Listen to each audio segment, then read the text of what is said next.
Summoning a demon is a bad f***ing idea. Night fell beyond the apartment's shut curtains.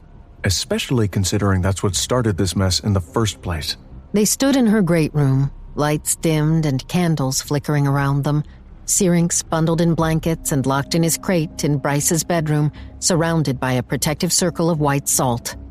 What lay around and before them on the pale floors, reeking of mold and rotten earth, was the opposite of that. Bryce had ground the block of obsidian salt down at some point, presumably using her fucking food processor.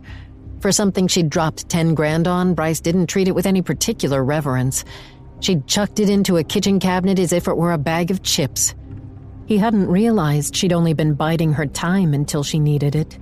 Now she'd crafted 2 circles with the obsidian salt. The one near the windows was perhaps 5 feet in diameter. The other was big enough to hold herself and Hunt. I'm not going to waste my time snooping around town for answers about what kind of demon killed Danica. Going right to the source will save me a headache. Going right to the source will get you splattered on a wall, and if not, arrested for summoning a demon into a residential zone. Shit, he should arrest her, shouldn't he? No one likes a narc, Athalar. I am a narc. A dark red eyebrow arched. Could have fooled me, shadow of death. She joined him in the salt circle. Her long ponytail pooled in the collar of her leather jacket, the candlelight gilding the red strands. His fingers twitched as if they'd reach for that silken length of hair, run it between them, wrap it around his fist and draw her head back, exposing that neck of hers again to his mouth, his tongue, his teeth. You do know that it is my job to stop these demons from entering this world. We're not setting the demon loose. This is as safe as a phone call. Are you going to summon it with its unholy number then?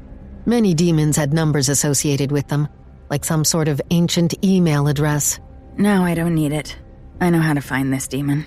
But you... The obsidian salt will hold it. Hunt eyed the circles she'd made.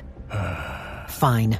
Even though arguing with her was nearly as enticing as foreplay, he didn't feel like wasting time either. But then the temperature in the room began to drop, rapidly, and as Hunt's breath began to cloud the air, as a humanoid male appeared, thrumming with dark power that made his stomach roil. Bryce grinned up at Hunt as his heart stopped dead. Surprise. She'd lost her fucking mind. He would kill her for this if they weren't both killed in the next few seconds. Who is that? Ice formed in the room. No clothing could protect against the cold this demon brought with him. It pierced through every layer, snatching the breath from Hunt's chest with clawed fingers. A shuddering inhale was the only sign of Bryce's discomfort as she remained facing the circle on the other side of the room, the male now contained inside its dark border. Adis. Hunt had always imagined the Prince of the Chasm as similar to the lower-level demons he'd hunted over the centuries. Scales or fangs or claws, brute muscle and snarling with blind animal rage. Not this slender, pale-skinned, pretty boy.